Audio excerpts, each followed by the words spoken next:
হ্যাঁ, এভাবে কিছু টুকরা নিচ্ছে। এবার এটার ভিতরে তবে এই ধরানোর জন্য এরকম চিকন চিকন, পরবর্তীতে আপনি বড় বড় লাকড়ি দিতে পারবেন। এই যে আমি কিছু লাকড়ি দিলাম। এর সাথে হচ্ছে এরকম হচ্ছে কেরোসিন তেলের একটা স্প্রে মেশিন নিলে আপনার হাতে কেরোসিন তেল লাগবে না, আর অল্প তেলেই আপনার রান্না হবে, কিন্তু আপনার হচ্ছে ওই অবচয় হবে না যদি আপনি এই স্প্রে মেশিন ব্যবহার করেন। এবার আমি হচ্ছে কয়েক চাপ দিয়ে আপনার একটু ভিজাই দেবো, ঠিক আছে? এটা একটু ভিজাই দিলাম। এবার হচ্ছে আমি আগুন দিয়ে দিচ্ছি।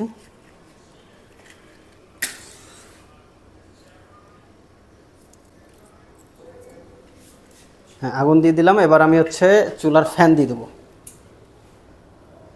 এই দেখেন আমার কিন্তু প্রথম থেকেই আগুন ধরতেছে, কোনো ধোঁয়া নাই, ঠিক আছে? আমি জাস্ট প্রথমে একটু ফ্যান দিলাম। এবার যদি আস্তে আস্তে করে পাওয়ার দেবো, কিন্তু প্রথমে আমি ফুল পাওয়ার দেওয়া যাবে না। প্রথম ফুল পাওয়ার দিলে আগুনের স্পিড কম থাকার কারণে লিবে যাবে, কিন্তু একটু ধরার পরে যদি ফুল পাওয়ার দেন তাহলে আর কোনো সমস্যা হবে না। এই যে আমি ফুল পাওয়ার দিছি, এই যে জ্বলতিছে, ঠিক আছে? এখন আমি যদি লাকড়ি দিতে চাই, এরকম লাকড়ি যদি দিতে চান, তাহলে হচ্ছে আপনার এখান থেকে যে জায়গাটা আছে, এই যে ফাঁকাটা, এখান থেকে এখানে যে ফাঁকাটা আছে, এই ফাঁকা থেকে আপনি লাকড়ি দিতে পারবেন, ঠিক আছে? এখন তো লাকড়ি দেওয়ার কোনো প্রয়োজন নাই, অনেক আগুন। তো যখন আগুন শেষ হয়ে যাবে তখন এক টুকরো করে আগুন দিয়ে দেবে।